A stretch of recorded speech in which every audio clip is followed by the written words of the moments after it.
नमस्कार श्रोते हो, मी अभिवाचक राकेश चव्हाण.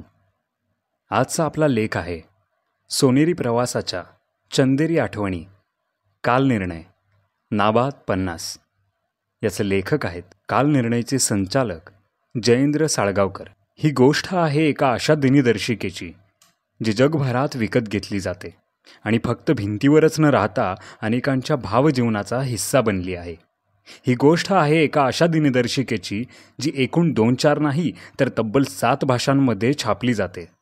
ही गोष्ट आहे एका अशा दिनदर्शिकेची जिच्या एका भाषेतल्या 4 वेगवेगळ्या प्रादेशिक आवृत्त्या छापल्या जातात. ही गोष्ट आहे एका अशा दिनदर्शिकेची जी शास्त्रार्थ तिथी, वार, नक्षत्र, कर्ण, योग याचबरोबर साहित्य, विज्ञान, आहार, व्यायाम आणि आरोग्य यासाठीही आवर्जून विकत घेतली जाते. ही गोष्ट आहे त्या 3 पिढ्यांनी चालवलेल्या आणि 3 पिढ्यांनी आपलं मानलेल्या एका अशा दिनदर्शिकेची जी आता महाराष्ट्राचे मानचिन्ह बनली आहे. ही गोष्ट आहे ज्योतिर्भास्कर जयंतराव साळगावकर यांच्या दूरदृष्टीतून अवतरलेल्या आणि केवळ मुंबईत किंवा महाराष्ट्रातच नव्हे तर जगभरातल्या मराठी घरांची ओळख ठरलेल्या कालनिर्णयची. उद्यमशीलतेत मराठी माणूस कमी पडतो अशी हकाटी कायम दिली जाते. मात्र अनेक मराठी उद्योजकांनी अत्यंत परिश्रमाने, जिद्दीने, प्रामाणिकपणे आकाशाला गवसणी घातली आहे. दिनदर्शिका म्हटलं की कालनिर्णय असा ठसा उमटविणाऱ्या ज्योतिर्भास्कर जयंत साळगावकर यांच्या दिव्यत्वाची प्रचिती अनेकांनी घेतली आहे. अफाट जनसंपर्क, सद्गुणांवरील श्रद्धा, श्रमाला प्रतिष्ठा देण्याचा स्वभावगुण, नसानसात भिनलेला चांगुलपणा आणि अविरत कष्ट करण्याची तयारी यामुळे त्यांनी जगभर आपला लौकिक निर्माण केला आहे. साळगावकर यांची 2री आणि 3री पिढीही हा वारसा नेकीने चालवत आहे. घेतले व्रत हे न आम्ही अंधतेने हे या कुटुंबाने सातत्याने दाखवून दिले आहे. भिंतीवरी कालनिर्णय असावे अशी साथ घालत चेतवलेला हा नंदादीप गेली 50 वर्षे अव्याहतपणे तेवत आहे. एक मराठी माणूस आपला ब्रँड जगभर कसा पोचू शकतो याची मूर्तिमंत प्रेरणा म्हणजे कालनिर्णयची वाटचाल आहे.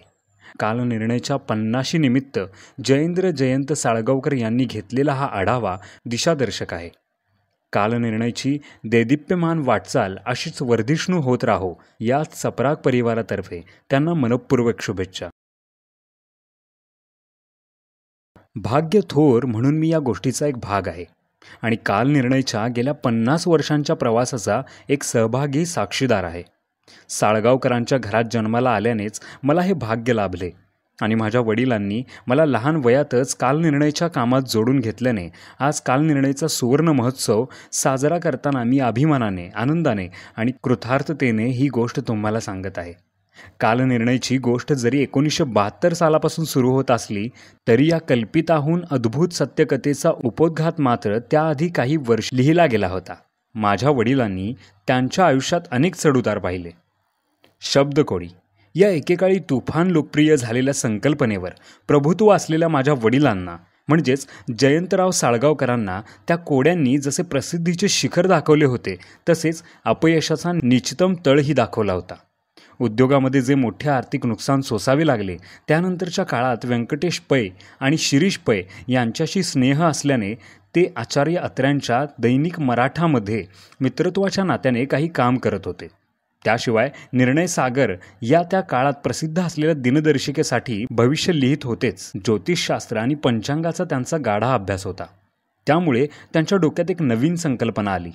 सर्वसामान्य लोकांना संकष्टीचा चंद्रोदय कधी होणार इथपासून ते लग्नाची बोलणी करायला किंवा नवीन वाहन घ्यायला कोणता दिवस शुभ आहे हे पाहण्यापर्यंत पंचांगाची गरज भासत असते. मात्र सगळ्यांनाच ते बघता येत नाही. मग कोणाकडे तरी जाऊन या गोष्टींची माहिती घ्यायची तर त्या माणसाला काही दक्षिणा द्यायला हवी.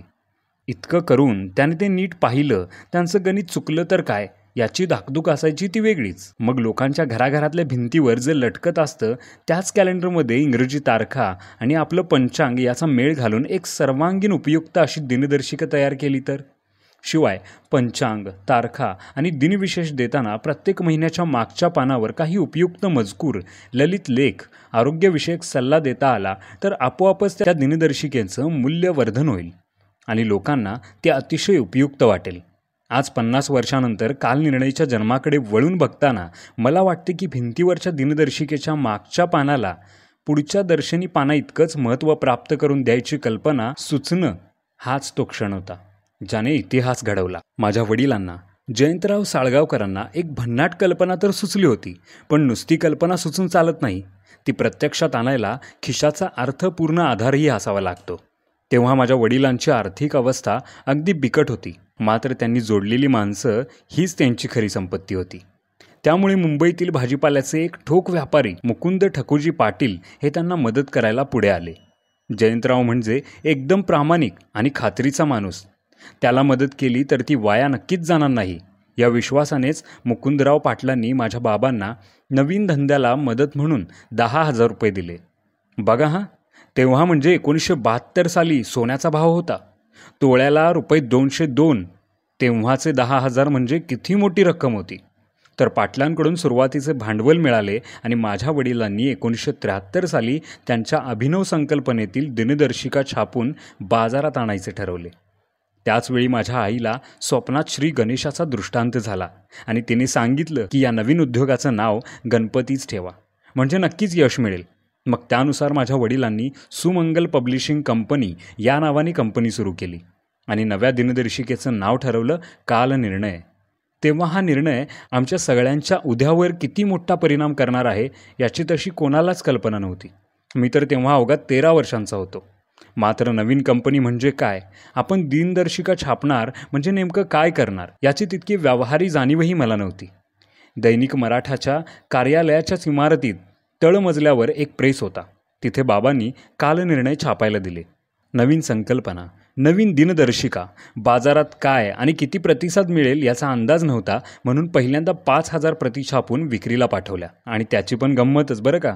सुरुवातीला दुकानदार म्हणायचे, हे नवीन आहे, माहीत नाही विकलं जाईल का, त्यामुळे आम्ही आधी पैसे देणार नाही, जर विकत गेलं तरच पैसे देईन. मग आमच्या वडिलांनी एक युक्ती केली. ज्या भागात जिथल्या दुकानांमध्ये कालनिर्णय ठेवलं नव्हतं तिथे ते आधी आपली माणसं पाठवायचे आणि कालनिर्णय आहे का, कालनिर्णय द्या अशी मागणी ती माणसे त्या दुकानदाराकडे करायची. दर 2 दिवसांनी वेगवेगळ्या लोकांना त्या भागात आधी ते पाठवायचे आणि मग कालनिर्णय घेऊन ते तिथे जायचे. आता ग्राहकांकडून चौकशी होते म्हणजे नक्कीच भरपूर मागणी असणार. या कल्पनेने दुकानदार कालनिर्णय ठेवायला लगेच तयार व्हायचे. ही युक्ती फार दिवस वापरावी लागली नाही, कारण कालनिर्णयाच्या आगळ्या वेगळ्या स्वरूपामुळे बघता बघता ह्या नव्या आणि उपयुक्त दिनदर्शिकेची जाहिरात ग्राहकांनीच केली आणि पहिली 5,000ची आवृत्ती बघता बघता संपली. मग पुन्हा 5,000 प्रती छापून त्या बाजारात नेल्या तर त्याही संपल्या. मग नंतरच्या प्रती मात्र वेळेअभावी छापणं शक्य नव्हतं. एव्हाना जानेवारी महिना अर्धा अधिक संपत आला होता, त्यामुळे आणखी प्रती नाही छापल्या. पण पहिल्याच वर्षी नव्या दिनदर्शिकेला मिळालेला प्रतिसाद अगदी उत्साहवर्धक होता. मग पुढच्या वर्षी म्हणजेच 1974चं कालनिर्णय जे 1973च्या अखेरीस बाजारात आणलं, त्याच्या तब्बल 35,000 प्रती छापल्या आणि त्या अगदी धडाक्यात खपल्या. मात्र या सुरुवातीच्या काळात कालनिर्णय छापणं सोपं नव्हतं. एकतर तेव्हा डिजिटल तंत्रज्ञान आलेलं नव्हतं की टाईप सेटिंग कॉम्प्युटरवर होत नव्हतं. अक्षरशः अक्षरांचे खिळे जुळवून मजकुराची पाने तयार केली जात. त्यातही ती मिरर इमेज म्हणजे बरोबर उलट जुळवलेली असायची, म्हणजेच त्यांचा ठसा सुलट उमटायचा.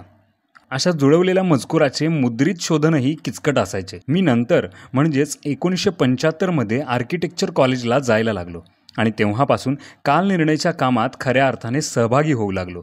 तेव्हापासून मी कालनिर्णयाची पाने बांधतो. तेव्हा कालनिर्णयाचे पुढचे पान म्हणजेच त्यातील पंचांग, शास्त्रार्थ व मागील बाजूचे ज्योतिष हा भाग आमचे वडील बघायचे. वडिलांच्या पश्चात कालनिर्णयाच्या पुढच्या पानाची जबाबदारी माझ्याकडे आली. तोपर्यंत माझाही ज्योतिष आणि पंचांगाचा अभ्यास झाला होता. त्यामुळे आता कालनिर्णयाच्या पुढच्या पानाचे काम मी आणि कालनिर्णयाचे पंचांग कार्यालयाचे श्री करंदीकर असे दोघे मिळून बघत होतो. पण आता तंत्रज्ञानाच्या सुविधांमुळे हे पान लावणे अगदीच सोपे झाले आहे. मला आजही ते पूर्वीचे दिवस आठवतात. तेव्हा आर्टवर्क हे कट पेस्ट करून बनायचे. दर महिन्याच्या पानाचे आर्टवर्क या पद्धतीने बनवायचे म्हणजे फार व्याप असायचा, पण आम्ही तो सगळा व्याप मनापासून करायचो. तेव्हा छापायच्या मजकुराच्या गॅली बनायच्या. पुढच्या पानावर जो शास्त्रार्थ असतो त्याची एक लांब सडक कॉलमची गॅली यायची. मग त्यातल्याच एक तारखेचा मजकूर कापून तो त्या तारखेखाली चिकटवावा लागायचा. तेव्हा आमच्याकडे विश्रामधुरी म्हणून आमच्या गावावरून घरच्या पडेल त्या कामाला मदतीसाठी म्हणून आणलेला मुलगा होता. तो कालनिर्णयच्या ऑफिसातही पडेल त्या कामात मदत करायचा. मी त्याच्या मदतीने ही चिकटवी करायचो. पण हे कटपेस्ट करून केलेलं आर्टवर्क प्रोसेसिंगला गेल्यावर माझ्या छातीत धडधड सुरू व्हायची. कारण प्रोसेसिंग करताना चिकटवलेला एक जरी शास्त्रार्थ पडला तर ती चूक साळगावकरांच्या कालनिर्णयाला परवडणारी नव्हती. तर अशा प्रकारे पानाची पॉझिटिव्ह निगेटिव्ह बनली की मग छपाईचे पान तयार व्हायचे. मग पुन्हा बारकाईने ते तपासायचे आणि फायनली ओके असेल तरच प्रिंटिंगला पाठवायचे. ही सगळी प्रक्रिया जशी वेळखाऊ होती तशीच जोखमीचीही होती. कुठल्याही टप्प्यावर जराही बेपरवाई झाली किंवा नजरचूक जरी झाली तरी कालनिर्णयचे नाव डागाळलंच गेलं असतं. कालनिर्णयच्या सुरुवातीचं सगळं आर्टवर्क स्वर्गीय कमल शेडगे करायचे. सुमंगल पब्लिकेशन्सचा लोगो असलेला सूर्य आणि कालनिर्णय ही अक्षरे आधी त्यांनी केलेलीच आम्ही वापरत असू. 1981च्या दरम्यान मी वडिलांबरोबर शेडगेंकडे गेलो होतो. तेव्हा कशावरून तरी शेडगे आणि माझ्या वडिलांमध्ये वादावादी झाली. त्यात मला वडिलांचा अपमान होतोय असं वाटलं आणि मी अतिशय उद्विग्न झालो. तिकडून घरी परत येत असताना मी वडिलांना म्हणालो, ते काही नाही, आता आपण आपलं स्वतःचं आर्ट डिपार्टमेंट सुरू करूयात. किती दिवस बाहेरच्या आर्टिस्टवर अवलंबून राहायचं. मग मी लगेच कामाला लागलो. आमचं काम करायला लागणार होते तसे 2-3 लेआउट आर्टिस्ट शोधले. जोडीला धुरी होताच आणि कालनिर्णयचं स्वतःचं डिझायनिंग डिपार्टमेंट सुरू झालं. मग मी स्वतःच त्यात लक्ष घालून आमचं लोगो, लेटरिंग हे अधिक रेखीव केलं आणि आम्ही लोगो रजिस्ट्रेशनही करून घेतलं. एव्हाना कालनिर्णयची नाममुद्रा जनमानसांवर उमटू लागली होती. त्यामुळे आमचा खप वाढू लागला होता. त्याला पुरं पडण्यासाठी आम्हाला 3-3 मुद्रणालयांमधून आमचं काम करून घ्यावं लागत होतं. त्या सगळ्या वेगवेगळ्या प्रेसमध्ये त्यांची नेहमीची छपाईची कामे असायची. आमचं काम साधारण वर्षाच्या अंतिम टप्प्यावर यायचं. त्यामुळे प्रेसवाले नेहमी त्यांची रोजची कामे झाल्यावर रात्री उशिरा आमचं काम लावायचे. त्या सगळ्यांना आमची एकच अट असायची, मशीनला लागायच्या आधी फॉर्मा आम्हालाच दाखवला पाहिजेत. आम्ही बघून ओके दिल्याशिवाय आमचा जॉब सुरूच करायचा नाही. मग रात्री बेरात्री भल्या पहाटे असा कधीही प्रेसवरून फोन यायचा की आता तुमचं काम सुरू करायचं आहे तर येऊन तपासून जा. ती जबाबदारी असायची माझ्यावर. मग काय, जायचो मी बोलवलं की आणि पानं तपासून त्यावर सही करून यायचो. पण तेव्हा इतके सगळे कष्ट घेतले म्हणूनच कालनिर्णय ब्रँड सशक्त आणि विश्वासार्ह बनला. त्या काळात मुंबईतील कांदिवलीला उषा ऑफसेट प्रिंटर्स हा फार मोठा प्रेस होता. त्यांच्याकडे आमची मोठी क्वांटिटी सहज छापली जायची. टाइम्स ऑफ इंडियाचं माधुरी हे रंगीत सिनेपाक्षिकही तिथेच छपायला यायचं. असा त्यांचा कामाचा दर्जा होता. एका वर्षी नेमक्या आमच्या कामाचा सीझन असताना निवडणुका लागल्या आणि सगळ्याच प्रेसवाल्यांचे भाव वधारले. निवडणुका म्हणजे काय, दामदुप्पट भावाने छापण्याची संधीच. प्रचारासाठी लागणारं साहित्य, पोस्टर्स, हँडबिल्स, बुकलेट्स सगळंच अर्जंट आणि भाव म्हणाल तो. मग काय, या छापखान्याने आमचा सुरू केलेला जॉब खाली उतरवला आणि आम्हाला निरोप पाठवला की निवडणुकांचं अर्जंट काम आहे, त्यामुळे तुमचं काम आठवडाभर होणार नाही. हे कळल्यावर आमच्या सगळ्यांच्याच तळपायची आग मस्तकात गेली.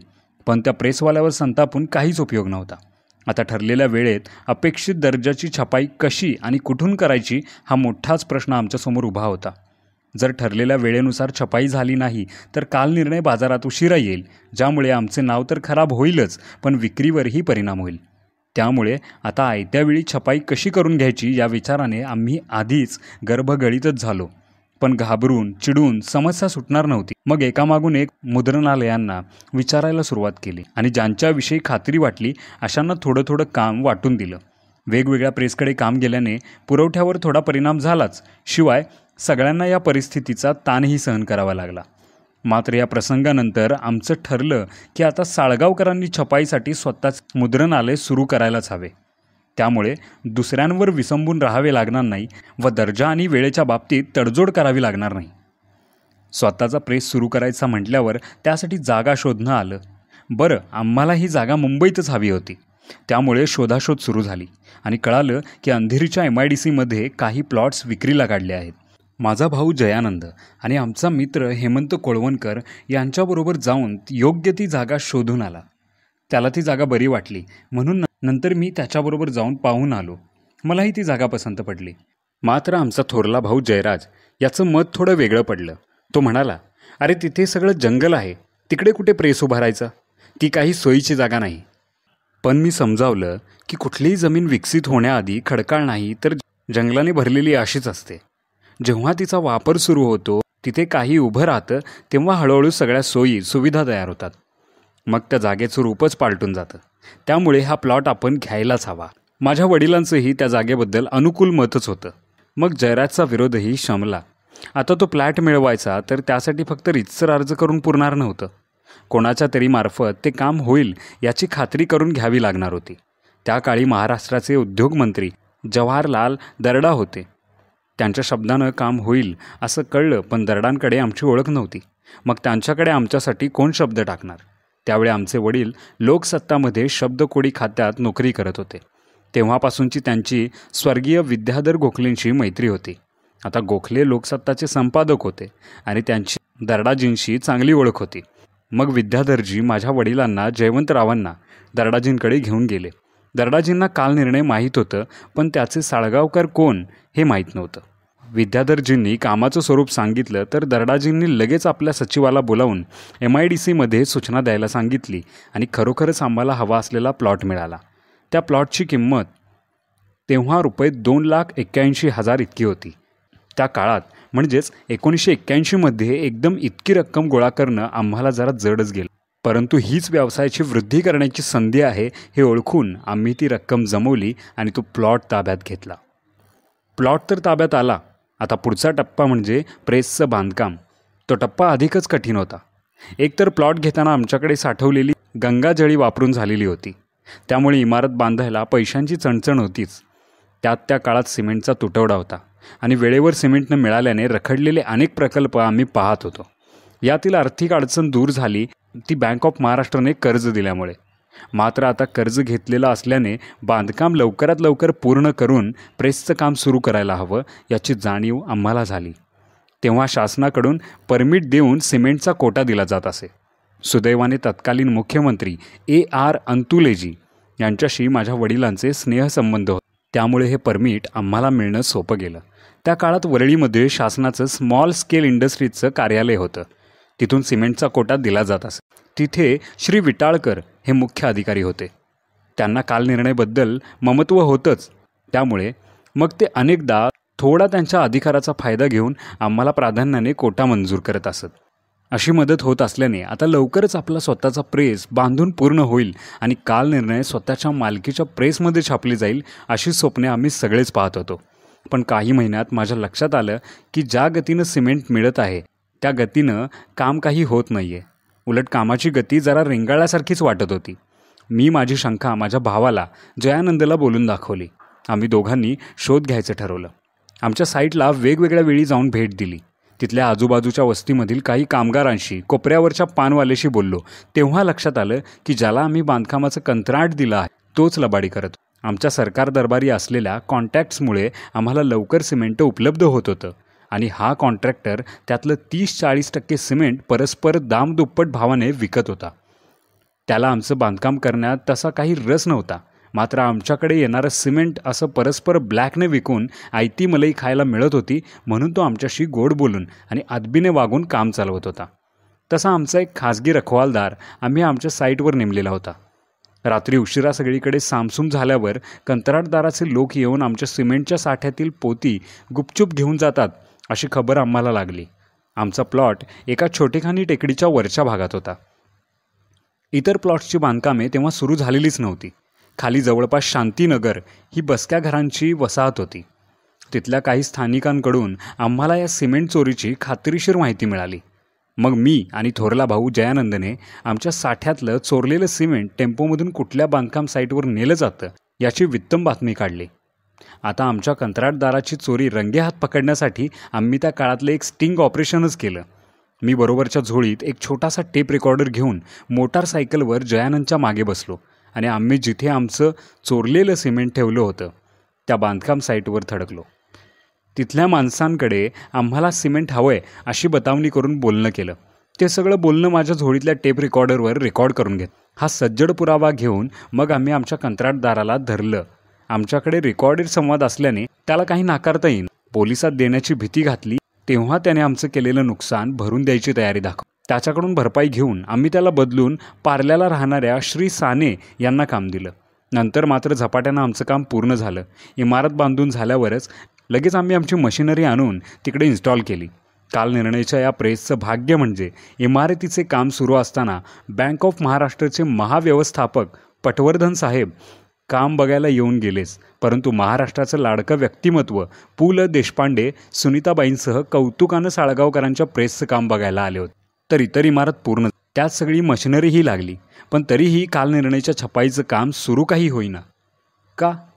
तर कोणत्याही छापखान्याच्या प्राणवायू म्हणजे इलेक्ट्रिसिटी. विद्युत प्रवाहाचा आवश्यकता प्रमाणात आणि खंड न पडता पुरवठा असेल तर छापखान्यातील यंत्रे धडाडणारच ना. मग आमच्या प्रेसला तोच होत नव्हता. म्हणजे दिवे पंखे चालू होतील असा सप्लाय होता, पण प्रेसची मशिनरी चालवण्यासाठी लागणारा विद्युत पुरवठा मात्र सुरूच झालेला नव्हता. अंधेरी MIDC मधील वीज पुरवठा बॉम्बे सबर्बन इलेक्ट्रिसिटी सप्लाय कंपनीकडून होत असे. त्या कंपनीने आम्हाला सांगितलं की तुम्हाला हवाय तसा वीज पुरवठा करण्यासाठी तुमच्या इथे सबस्टेशन बांधावे लागेल, कारण तुमच्या आसपासच्या कोणत्याच प्लॉटवर विद्युत पुरवठा दिला जात नाही आहे. आता यातली गोम अशी होती, आमच्या आसपासचे बहुतेक सगळे प्लॉट्स हे सरकार दरबारी ओळख असलेल्या धिंडांनी इन्व्हेस्टमेंट म्हणून घेऊन ठेवले होते. त्यांना स्वतःला तिथे काहीच सुरू करायचं नव्हतं. आणखी काही वर्षांनी जागेचे भाव वाढल्यावर ते विकून फायदा मिळवायचा होता. त्यामुळे त्या कोणालाच सध्या तिथे विजेची गरज भासत नव्हती. बरं, आमचा अर्ज आलेला असला तरीही आम्ही नडलेले आहोत हे पाहून BSES मधल्या लोकांना आमच्याकडून मलिदा खायची हाव सुटली होती. त्यांनी तशी त्यांची मागणी आडून सांगितली देखील, मात्र त्यांना कोणत्याही परिस्थितीत असे पैसे खायला द्यायचे नाहीत हा आमच्या वडिलांचा निश्चय होता. या सगळ्यामुळे आम्हाला विद्युत पुरवठा होत नव्हता. त्यावर उपाय म्हणून आमच्या भूखंडामागे अवधूत इंडस्ट्रीज म्हणून युनिट होते. त्या युनिटचे मालक श्री परळीकर यांच्याशी आम्ही बोलणं केलं. त्यांनी त्यांच्याकडून सप्लाय द्यायचं मान्य केलं. अवधूतचं काम रोज साधारण दुपारी 4 वाजता संपायचं. मग आम्ही त्यांच्याकडून सप्लाय घ्यायचो आणि आमचं काम सुरू करायचो, ते दुसऱ्या दिवशी सकाळी 7 वाजेपर्यंत.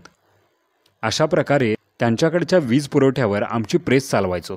पण हे असं किती दिवस चालणार? आम्हाला आमचा हक्काचा वीज पुरवठा व्हायलाच हवा होता. पण BSES मधल्या झारीतल्या शुक्राचार्यांचा बंदोबस्त कसा करायचा ते कळतच नव्हतं. त्याचवेळी आमच्या घरी माझ्या आईची एक लहानपणीची मैत्रीण विनीता सामंत ही जेवायला आली होती. तेव्हा आम्ही सगळेच या नव्या प्रेसचं काम मार्गी लावण्याच्या विवंचनेत होतो. त्यामुळे घरी कोण येतंय जातंय याकडे माझं फारसं लक्ष नसायचं. तर नेमका मी घरी जेवायला होतो. जेवताना विनीता मावशीने विचारलं की काय रे जयेंद्र, सध्या काय चाललंय तुझं? मग काय, मी आमची नवीन प्रेसची कथा आणि BSESच्या अडवणुकीची व्यथा त्यांना सांगितली. त्यावर त्या म्हणाल्या, होय का, एक काम कर, तू उद्या सकाळी 10:30 वाजता घाटकोपर पंतनगरला ये माझ्या घरी. आपण जाऊयात BSESच्या कार्यालयात. मला अचानक परमेश्वर प्रसन्न झाल्यासारखं वाटलं. फायरब्रँड कामगार नेते डॉक्टर दत्ता सामंत यांच्या पत्नी विनीता सामंत या देखील चळवळीत सक्रिय होत्या. तितक्याच धडाकेबाज होत्या आणि त्या आमदारही होत्या. त्यांच्याकडे आमची केस गेली आहे म्हणजे आता काळजीच मिटली हे मी ओळखलं होतं. तसंच झालं. दुसऱ्या दिवशी मी विनीता मावशीबरोबर BSESच्या ऑफिसमध्ये गेलो. त्यांना आलेलं पाहिल्यावर त्यांना ओळखणारे अनेक जण उठून उभे राहिले. काय काम काढलं म्हणून विचारायला आले. पण तिकडे दुर्लक्ष करून त्या ऑफिसच्या मध्यभागी जाऊन उभ्या राहिल्या आणि त्यांनी आपल्या तोंडाचा पट्टा सुरू केला. हा जयेंद्र साळगावकर, माझ्या मैत्रिणीचा मुलगा.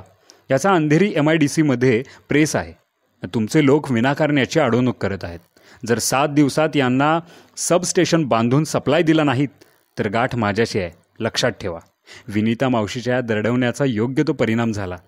दुसऱ्याच दिवशी 2-3 ट्रक भरून सामान आणि ती माणसं आली. त्यांनी जलद गतीने काम करून 5 दिवसांच्या आत सबस्टेशन उभारून सुरूही करून दिलं. अखेर मार्गातले सगळे अडथळे दूर होऊन आमचा साळगावकरांचा कालनिर्णयचा स्वतःचा प्रेस स्वतःच्या हक्काच्या विद्युत पुरवठ्यावर सुरू झाला. प्रेस सुरू करताना घडलेला सगळा घटनाक्रम मी आठवतो. आलेल्या अडचणी आणि मिळालेली मदत मी पाहतो. तेव्हा जर तुमचे इरादे नेक असतील तर परमेश्वर तुमच्या पाठीशी आहे याची खात्री बाळगा. या वचनावरती माझी श्रद्धा दृढ होत जात. आमचा स्वतःचा प्रेस सुरू झाल्यानंतर कालनिर्णयचं काम अधिक शिस्तबद्ध आणि वेळापत्रकानुसार अधिक अचूक होऊ लागलं. मात्र जानेवारीमध्ये कालनिर्णयच्या छपाईचा शेवटचा लॉट करून झाला की मग पुढे 6-7 महिन्यांची गॅप असे. कालनिर्णयच्या छपाईनंतर काय करायचं हा प्रश्न मात्र आम्हाला कधी पडलाच नाही. कालनिर्णयमुळे आमची जी इमेज तयार झाली होती त्या जोरावर आमच्याकडे कामे चालत येत असत. राज्य शासनाच्या पाठ्यपुस्तक मंडळाकडे आम्ही अर्ज केला आणि त्यांचे मोठे काम आम्हाला सहज मिळाले. शालेय अभ्यासक्रमातले विषय आणि त्यांची मराठी, हिंदी, इंग्रजी, गुजराती अशा वेगवेगळ्या भाषांमधली पुस्तकं यांचं गणित मांडलं तर हे काम किती मोठं होतं ते कळेलच. माननीय हिंदू हृदय सम्राट शिवसेना प्रमुख बाळासाहेब ठाकरे यांच्याशी आमचे घरगुती संबंध होते. त्यामुळे बाळासाहेबांनी सामना वर्तमानपत्र सुरू केलं तेव्हा पहिली काही वर्ष सामनाचा स्वतःचा प्रेस सुरू होईपर्यंत ते कालनिर्णयच्याच प्रेसमध्ये छापले जात होते. दैनिक लोकसत्ता, दैनिक महाराष्ट्र टाइम्स ही वर्तमानपत्रे त्यांच्या पुरवण्या देखील काही वर्ष आमच्याच प्रेसमध्ये छापल्या जात असत. साप्ताहिक लोकप्रभा जे नुकतेच अचानक बंद करण्यात आले, जेव्हा ऐन भरात होते तेव्हा त्याच्या आठवड्याला 85,000 प्रती विकल्या जायच्या आणि त्या कालनिर्णयाच्याच मुद्रणालयात छापल्या जात असत. मी सतत कालनिर्णयचा प्रेस असा उल्लेख करत असलो तरी आमच्या प्रेसचं नाव सुमंगल आर्टेक असंच आहे. मधल्या काळात तंत्रज्ञान आणखी पुढे गेलं.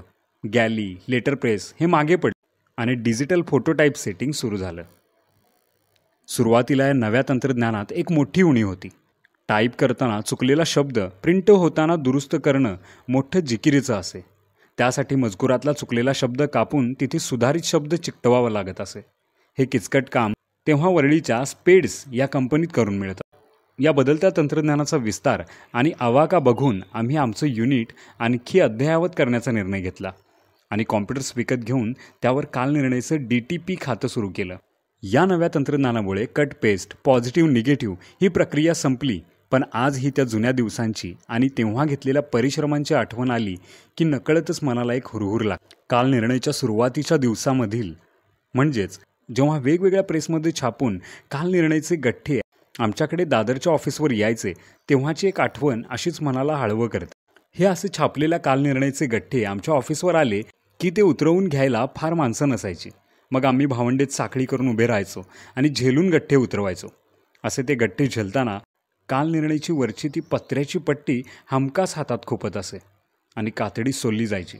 त्यातून रक्तही यायचे, पण आम्हाला त्याचे काही वाटत नसे. आपल्या कालनिर्णयचं काम म्हणून आम्ही ते उत्साहाने, आनंदात करायचो. 1976च्या दरम्यान एक जर्मन पर्यटक भारतात आला होता. तो भारतभर फिरला आणि या भटकंतीत त्याला जो भारत दिसला त्याबद्दल त्याने लेखन केलं. त्यात त्याने एका गोष्टीचा आवर्जून फोटोच छापला होता आणि त्यावर टिप्पणी केली होती की भारतातील वेगवेगळ्या शहरांमधील अनेक घरांमध्ये मला ही गोष्ट समान आढळली. ती समान गोष्ट होती कालनिर्णय. अतिशय मोठ्या प्रमाणावर आणि समाजाच्या सगळ्या स्तरांवर पोहोचलेलं कालनिर्णय पाहून त्याला वाटलेलं आश्चर्य त्यानं कालनिर्णयचा फोटो छापून व्यक्त केलं होतं. 1973मध्ये सुरू झालेल्या कालनिर्णयच्या अवघ्या 3 वर्षातला प्रसार तोही एका परदेशी व्यक्तीने टिपलेला हेच सांगत होता की कालनिर्णय सर्वात लोकप्रिय दिनदर्शिका आहे. गेल्या 50 वर्षांमध्ये कालनिर्णयने आपली लोकप्रियता वेगवेगळ्या कसोट्यांवर कायम सिद्ध केली आहे. पूर्वी माझ्या वडिलांना आणि आत्ता मलाही अनेकदा एक प्रश्न नेहमी विचारला जातो की कालनिर्णयच्या यशाचं रहस्य नेमकं कशात दडलेलं आहे. या प्रश्नाचं उत्तर म्हटलं तर अगदी सोपं आहे की अत्यंत अभिनव, अनोख्या, नाविन्यपूर्ण कल्पनेत कालनिर्णयचं यश सामावलेलं आहे. पण मग अशा अभिनव कल्पना अनेकांना सुचतात. काही जण त्या प्रत्यक्षातही आणून बघ, तरीही असं यश मिळतंच असं नाही. खरं तर नाहीच मिळत. मग आम्ही साळगावकर ज्या पंचांगाचा आणि ज्योतिषाचा अभ्यास करत आलो आहोत त्याचा आधार घेऊन सांगायचं तर कालनिर्णयाची कल्पना जयंतराव साळगावकरांना एका अशा क्षणी सुचली जेव्हा त्यांच्या कुंडलीतले सगळे शुभग्रह उंचीचे होते. यावर कदाचित कोणाला वाटेल हे फारसं डिप्लोमॅटिक उत्तर झालं, पण मग मला काय म्हणायचं आहे ते नीट समजून. मी आमच्या वडिलांच्या कुंडलीतले शुभग्रह म्हणतोय. ते ज्योतिषाच्या पत्रिकेतले स्निग्ध स्वभावाने, आपुलकीच्या वागण्याने आणि स्नेहमय संबंधांनी ज्यांच्या जिव्हाळ्यांचं नातं जोडलं होतं अशा दिग्गज कलाकार, साहित्यिकांविषयी मी बोलतो आहे. जोडून या धन उत्तम व्यवहारे, उदास विचारे वेंच करी, हाच माझ्या वडिलांचा बाणा होता. त्यामुळे जयंतरावांनी नेहमीच अनेक सांस्कृतिक, साहित्यिक उपक्रमांना, कार्यक्रमांना सहकार्य दिलं. त्यामुळे अनेक लेखक, संपादक, चित्रकार यांच्याशी त्यांचे मैत्रीचे संबंध होते. हे सगळे संबंध कालनिर्णय सुरू केल्यावर उपयोगाला आले. अच्युत बर्वेंसारखा जाहिरातींच्या जगातला दीर्घ अनुभव असलेला माणूस असो किंवा अरुण टिकेकरांसारखा साक्षेपी संपादक गोविंदराव तळवळकरांसारखा व्यासंगी संपादक असो, कुसुमाग्रज, पु ल, शांताबाई शेळके, जयवंत दळवी असे साहित्यिक असोत, किंवा भीष्मराज बाम, सदाशिव निंबाळकर, विठ्ठल प्रभू, दत्तप्रसाद दाभोळकर अशी आपापल्या क्षेत्रातील कर्तृत्व संपन्न लेखक व्यक्तिमत्व असो, ही सगळी माणसं माझ्या वडिलांनी त्यांच्या प्रेमाने कमावलेली होती. आणि म्हणूनच दिनदर्शिकेच्या मागच्या पानावर लिहायला हे सगळे तयार झाले. आणि त्यामुळेच कालनिर्णय हे कालनिर्णय बनलं. सर्वसाधारणपणे कोणत्याही दिनदर्शिकेचा उपयोग तारीख, तिथी वगैरे बघण्यापुरता असतो. त्यात कालनिर्णयाच्या पूर्वी तर दिनदर्शिकेच्या मागच्या पानाला काही किंमतच नव्हती. ती किंमत कालनिर्णयाने प्राप्त करून दिली. सुरुवातीला या मागच्या पानांवर लोकांना उपयोगी पडेल असा, म्हणजेच स्वयंपाकघरातील काही सूचना, हे करून पहा, पाककला असा मजकूर द्यायचा अशी कल्पना होती. या उपयुक्ततेला थोडी विरंगुळ्याची जोड द्यावी म्हणून मग काही ललित विनोदी लेखही द्यायला सुरुवात झाली. आणि हा मजकूर लिहिणाऱ्या लेखकांमुळे कालनिर्णयाच्या मागच्या पानाला पुढच्या पाना इतकंच महत्त्व प्राप्त झालं. त्यामुळे कालनिर्णयाचं यश हे असंच जमून आलेलं यश आहे. एक नक्की हा जमून आलेला फॉर्म्युला इतका तगडा होता आणि त्यातील आवश्यक घटकांचं प्रमाण पुढेही कायम राखण्यात आम्ही यशस्वी झाल्यानेच कालनिर्णयाचा फॉर्म गेली 50 वर्षे टिकलेलं पाहायला मिळेल. मराठी साहित्याचा इतिहास बघितला तर 50 वर्षे सातत्याने सुरू राहिलेल्या नियतकालिकांची संख्या अगदीच कमी आढळेल. मात्र साहित्याची पाठराखण घेऊन वाटचाल करणारे कालनिर्णय नॉट आउट 50 म्हणून पुढे जात, ते जयंतरावांशी असलेल्या मैत्रीपूर्ण संबंधांमुळेच. कालनिर्णयाच्या मागच्या पानावर वि वा शिरवाडकर, पु ल देशपांडे, शांता शेळके, जयवंत दळवी, गंगाधर गाडगीळ, व पु काळे, अशोक नायगावकर अशा मोठमोठ्या साहित्यिकांनी भरभरून लेखन केलं आणि कालनिर्णयाच्या मागच्या पानाला एक साहित्यिक दर्जा प्राप्त झाला. मंगला बर्वे यांच्या संसाराबाबतच्या टिप्स असोत किंवा कमला सोहनी यांच्या आहाराबाबतच्या सूचना असोत, कालनिर्णयाच्या मागच्या पानावर जणू विविध उपयुक्त माहितीचे संमेलनच भरलेलं पाहायला मिळतं. मला आठवते, एकदा माझ्यासमोरच, मला ते नाव आठवत नाही आहे, पण पुलंना कोणीतरी विचारलं की काय भाई, तुम्ही आता कालनिर्णयाच्या मागे पण लिहिता, एकदम दिनदर्शिकेच्या मागे काय लिहायला लागलात? त्या व्यक्तीचा हेटाळणीचा सूर ओळखून पुलं शांतपणे म्हणाले, कालनिर्णयाच्या मागे का लिहित आहे माहिती आहे का? तुम्हाला पेरू माहीत असेल ना? नाही, मी फळाबद्दल नाही बोलत. पेरू जसं फळ आहे तसाच तो दक्षिण अमेरिकेतला देशी आहे. तर त्या पेरू देशात जे मराठी लोक राहतात ना, त्यांच्या घरीसुद्धा कालनिर्णयच असतं. म्हणून मी कालनिर्णयाच्या मागच्या पानावर लिहितो, कारण माझं लिखाण जगभरातल्या मराठी माणसांपर्यंत जातं. कालनिर्णयाच्या मागच्या पानावरील याच साहित्याचे संकलन संपादन करून कालनिर्णय निवडक हा संग्रह प्रकाशित करण्यात आला. दिनदर्शिकेतील मजकुरांचा संग्रह हा देखील आणखी एक विक्रम म्हणावा लागेल. कालनिर्णयाचे चाहते मला वेगवेगळ्या क्षेत्रात नेहमी भेटत आले आहेत. पूर्वी एकदा काँग्रेसचे नेते स्वर्गीय मुरली देवरा मला एका कार्यक्रमात भेटले. तेव्हा म्हणाले होते की अरे जयेंद्र, तुमचं कालनिर्णय माझ्या घरात आणि ऑफिसात तर असतंच, पण माझ्या बाथरूममध्येही असतं. कधीकधी काय होतं की बाथरूममध्ये असताना कोणाचा तरी अर्जंट फोन येतो, त्याला माझी एखादी तारीख हवी असते, मग तिथेच बसून सांगता यावं म्हणून मी एक कालनिर्णय तिकडेसुद्धा लावून ठेवला आहे.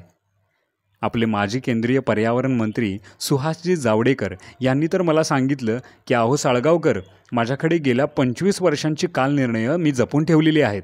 मला कळेना की त्यांनी गेल्या 25 वर्षातील कालनिर्णय का जपले आहेत.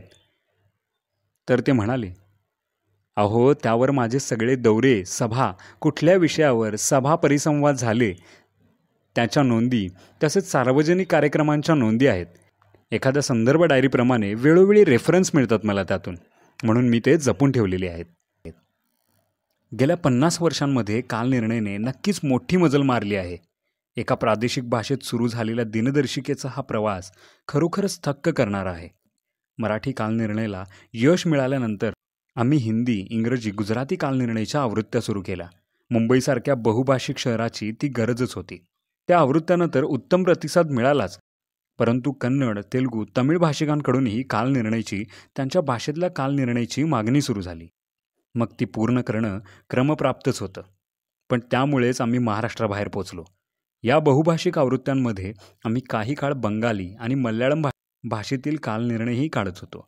म्हणजे तेव्हा एकाच वेळी मराठी, इंग्रजी, हिंदी, गुजराती, कन्नड, तेलुगू, तमिळ, बंगाली, मल्याळम अशा 9 भारतीय भाषांमध्ये कालनिर्णय प्रकाशित होत होतं. हा खरोखरच जागतिक विक्रम आहे. सगळ्यात महत्त्वाचं म्हणजे मराठीखेरीज अन्य सगळ्या भाषांमधील कालनिर्णय हे मराठी कालनिर्णयची अनुवादित रूपे नाहीत, तर त्या संस्कृतीप्रमाणे आवृत्त्या तयार करण्यात येतात आणि मागील पानावर साहित्य हे त्या भाषेतील साहित्यकांकडूनच लिहून घेतलेले असते.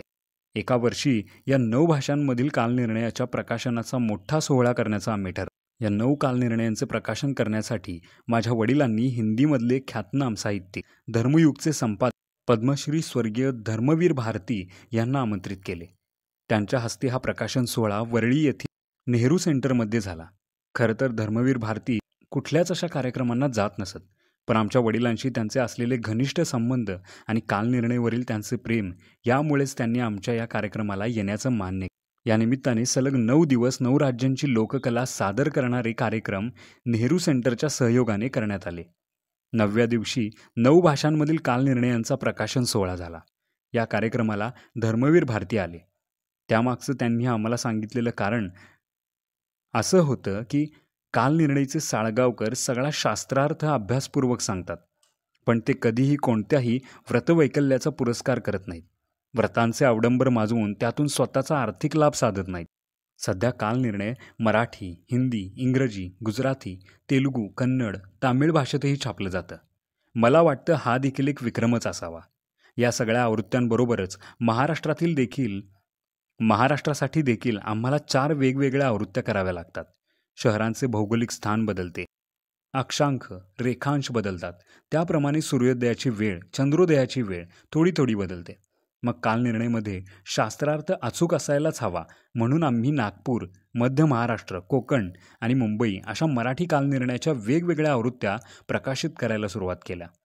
त्याचबरोबर दृष्टीहीनांसाठी कालनिर्णयाची खास ब्रेल आवृत्तीही आम्ही काढत होतो. कालनिर्णयाची सुरुवात झाली ती घरात, त्यातही स्वयंपाकघरातील भिंतीवर लावायची दिनदर्शिका पंचांग म्हणून, कारण तोपर्यंतच्या कॅलेंडर्सचा उपयोग तसाच केला जात होता. घरातल्या महिलेला संकष्टी कधी आहे, एकादशी कधी आहे हे कळावे.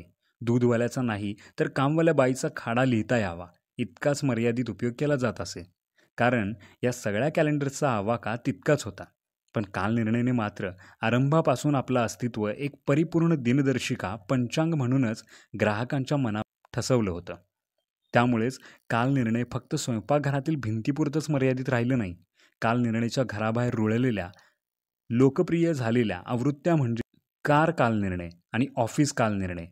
या दोन्ही आवृत्त्या कशा जन्माला आल्या त्याची कथाही रंगतदार आहे. ते बहुधा 97चं साल असावं.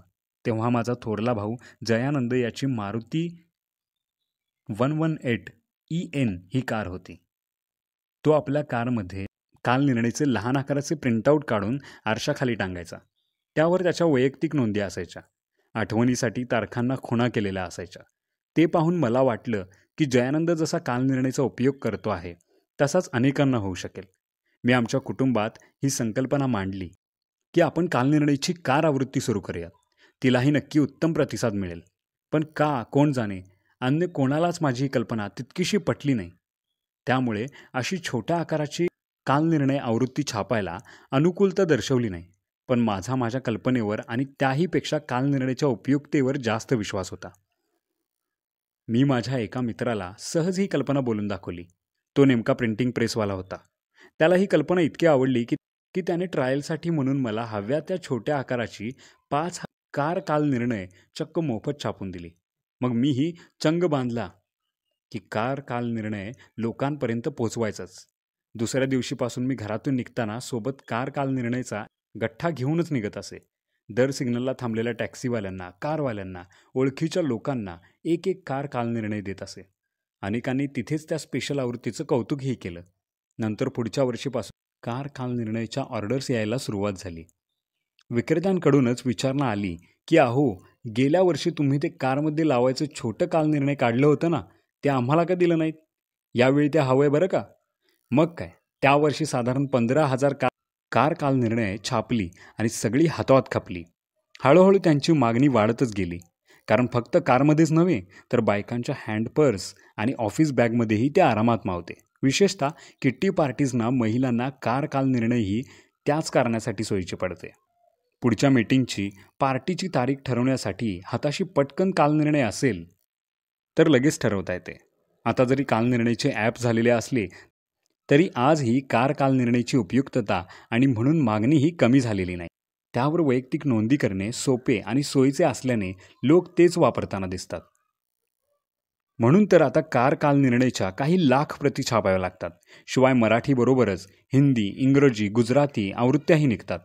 आजही कोणत्याही शहरात मी टॅक्सीत बसलो आणि ड्रायव्हरच्या समोरच्या आरशाखाली कालनिर्णय लटकताना पाहिलं की मला अतीव आनंद आणि समाधान मिळतं.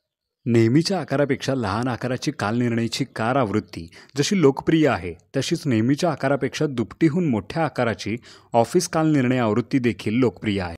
या ऑफिस आवृत्तीचा जन्मही असाच जयानंदच्या एका कल्पनेतून झाला आहे. विक्रेत्यांच्या स्टॉलवर कालनिर्णय उपलब्ध आहे हे दूरवरूनच ग्राहकांना कळावे म्हणून जयानंदने एक शक्कल लढवली. त्याने कालनिर्णयाच्या जानेवारी महिन्याचे पान मोठ्या म्हणजे जवळपास 2.5 पट आकारात छापून ते विक्रेत्यांना द्यायला सुरुवात केली. स्टॉलवर लटकवलेलं असं मोठं कालनिर्णयाचं पान पाहून ग्राहकांना लांबूनच कळायचं आणि अनेकांना आठवणही व्हायची की आपल्याला कालनिर्णय घ्यायचा आहे. पण नंतर ग्राहकांनीच विचारायला सुरुवात केली की असं मोठ्या आकारांचं 12 महिन्यांचं कालनिर्णय मिळेल का? ऑफिसमध्ये लावायला हवंय. विक्रेत्यांनी ही मागणी आमच्या कानावर घातली आणि मग ऑफिस कालनिर्णयाचा जन्म झाला. जाहिरातींसाठी म्हणून जी संकल्पना वापरली होती त्यातून एका आगळ्या आकाराचा आवृत्तीचा उगम झाला आणि कालनिर्णयाची उपयुक्तता आणखी अधोरेखित झाली. आता आम्हीही ऑफिस कालनिर्णय आवृत्ती 2 भाषांमध्ये छापतो. अनेक कंपन्या, बँका, न्यायालयांमध्ये तुम्हाला ही मोठी ऑफिस आवृत्ती हमखास बघायला मिळेल. एक आवर्जून सांगायची बाब म्हणजे मराठी आणि हिंदी आवृत्तीमधला फरक हा फक्त भाषेचाच नसतो तर महिन्यांचा असतो. हिंदी भाषिक पट्ट्यामध्ये जी कालगणना केली जाते ती महाराष्ट्रापेक्षा वेगळी असते. आपल्याकडे मराठी कालगणनेमध्ये महिना हा अमावस्येला संपतो तर हिंदी भाषिक पट्ट्यात महिना हा पौर्णिमात संपतो. साहजिकच त्यांचे आणि आपले बरेचसे सण जरी सारखे असले तरी महिने वेगवेगळ्या दिवशी सुरू होतात. अनेकांना याची कल्पना नसते आणि मग भलताच गोंधळ उडतो. एकदा आमची हिंदी आवृत्ती जेव्हा नवीन होती तेव्हा असा गोंधळ उडाला होता. एका ग्राहकाने चुकून मराठीऐवजी हिंदी कालनिर्णय विकत घेतलं आणि त्यातील महिने बघताना त्यांचा काही मेळच बसेना. त्यामुळे आपण विकत आणलेलं कालनिर्णय चुकीचा आहे की काय आणि आपली फसवणूक झाली असेल असा ग्रह त्यांनी करून घेतला. मग कुठून तरी माझा फोन नंबर मिळवून त्यांनी मला फोन केला. तेव्हा मोबाईल नव्हते. फोन माझ्या घरचा होता. तो माझ्या मुलीने उचलला.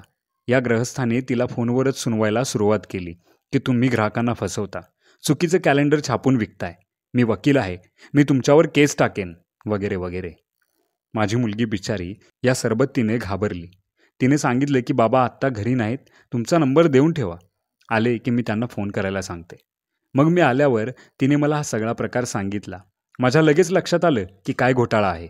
मी त्या वकील महाशयांना फोन केला आणि विचारलं की साहेब तुमच्या कालनिर्णयावर महिन्यांचं नाव जानेवारी असं आहे का जनवरी असं आहे, ते बघून मला जरा सांगाल का?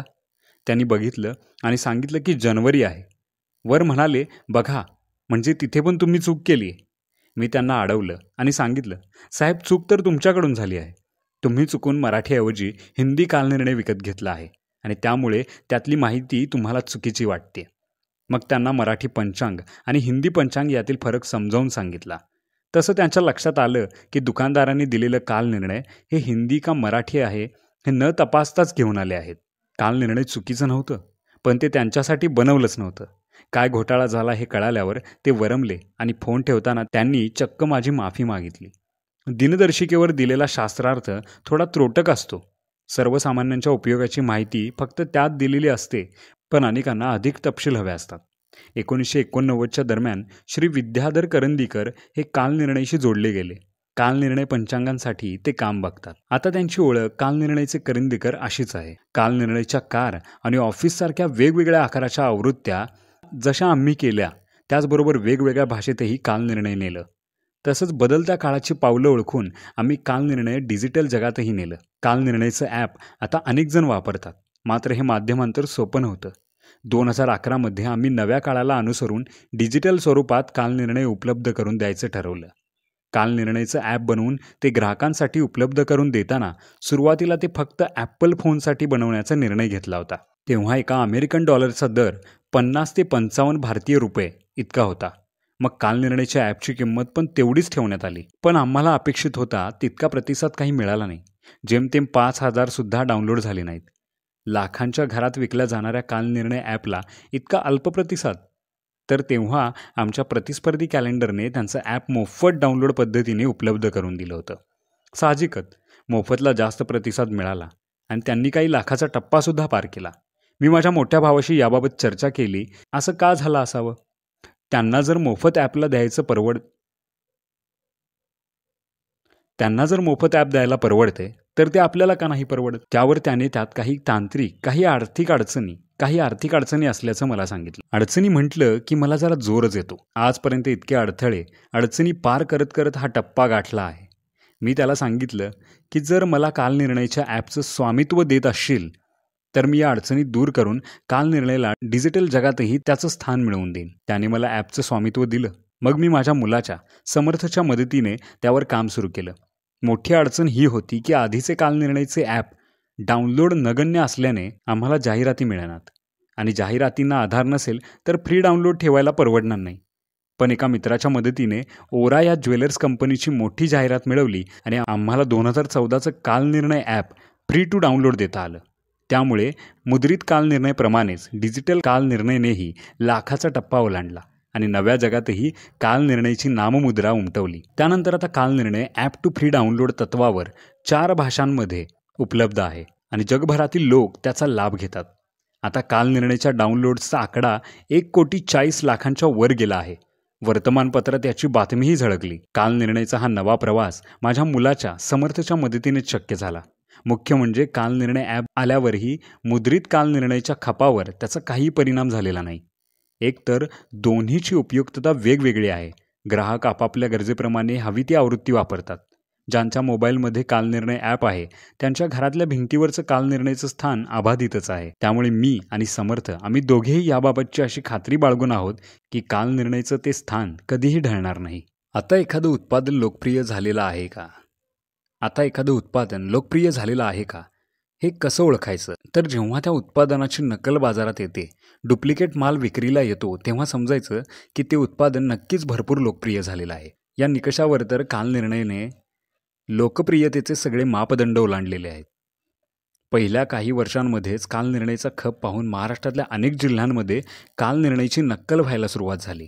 म्हणजेच काल निर्णयसारखी रंगसंगती वापरायची, पुढच्या पानाचं डिझाईन अगदी काल निर्णयसारखंच करायचं. इतकंच नव्हे तर पानामागे मजकूरही त्याच धर्तीचा पण वेगळ्या लोकांकडून लिहून घ्यायचा, असे प्रकार सुरू झाले. आता शेवटी अस्सल ते अस्सल आणि नक्कल ती नक्कलच. कितीही आव आणला तरी अस्सल काल निर्णयाची सर कशी येईल त्यांना? शिवाय आम्ही आमच्याकडून खबरदारी घेऊ लागलो. सगळ्या पानांना एकत्र बांधणारी जी पत्र्याची पट्टी असते तिच्यावरच आम्ही काल निर्णय असं छापून घेतलं. शिवाय पानं पलटण्यासाठी रेडीमेड भोग द्यायला सुरुवात केली. काल निर्णय अडकवण्यासाठी जी रिबीन वापरली जायची ती वेगळ्या प्रकारची बनवून घेऊ लागलो. पण आम्हाला सर्वात मोठा त्रास झाला तो डुप्लिकेट छपाई करून विकणाऱ्यांकडून. आता जशी लोकप्रिय पुस्तके ऑफसेट झेरॉक्स करून निम्म्या किमतीला सिग्नलवर विकायला येतात, तशाच काल निर्णयच्या पायरेटेड कॉपीज मार्केटमध्ये अवतरल्या. मग मात्र आम्ही पोलिसात तक्रार करून या डुप्लिकेट कॉपी बनवणाऱ्यांचा माग काढला. तर दिल्लीमधून त्या येत असल्याचं लक्षात आलं. मग काय, कायदेशीर कारवाई करून त्यांना पायबंद घातला. पुढे आम्ही काल निर्णयाची वेबसाईट तयार केली, तर तिच्याही बोगस आवृत्त्या निघाल्या. या प्रकारालाही आम्ही आळा घातला. काल निर्णयाने या सगळ्याला टक्कर देऊन आपलं स्थान अबाधित का राखलं आहे? तर आम्ही आमचं ग्राहक केंद्रित धोरण कधीही बदललं नाही. काल निर्णयाची लोकप्रियता पाहून आमच्याकडे जाहिरातीचे, को ब्रँडिंगचे वेगवेगळे प्रस्ताव येत असतात. मात्र आम्ही कायम त्यातून मिळणाऱ्या फायद्यापेक्षा आमच्या ग्राहकांचा विचार आधी करतो. काही वर्षांपूर्वीची गोष्ट. बिग बाजारचे किशोर बियानी यांची माझी चांगलीच ओळख आहे. त्यांची मुलगी मला भेटायला आमच्या ऑफिसला आली. तिने काल निर्णय आणि बिग बाजारच्या टायअपची एक कल्पना मांडली. बिग बाजारचा दर आठवड्यात बुधवारी मोठा सेल असतो, तर तिला त्याच संदर्भात काल निर्णयबरोबर ॲड कॅम्पेन करायची होती. काल निर्णयाच्या प्रत्येक महिन्यातले सगळे मंगळवार तिला हवे होते. दर मंगळवारी तारखेच्या चौकोनात बिग बाजार हे छापून लोकांना उद्याच्या म्हणजेच बुधवारच्या सेलची आठवण करून द्यायची अशी कल्पना होती. त्यासाठी तिने वर्षाचे 52 मंगळवार बुक करायचे म्हणून आम्हाला 52 लाखांची ऑफर दिली. मी तिला सांगितले आमच्या धोरणानुसार जाहिराती या डेट पॅड म्हणजेच तारखांचा भाग सोडून आम्ही घेतो. आमच्या ग्राहकांसाठी तारखेचा चौकोन अतिशय महत्त्वाचा असतो. तिथे जाहिरात छापून आम्ही ग्राहकाला नाराज करणार नाही. त्यावर तिने तिची ऑफर वाढवत 75 लाखांपर्यंत नेली. मात्र मीही ठामपणे तिला सांगितलं की केवळ जास्त पैसे मिळतात म्हणून आम्ही आमचं धोरण बदलणार नाही, कारण ते आमच्या ग्राहकांशी निगडीत आहे. शेवटी नाईलाजाने ती परत गेली.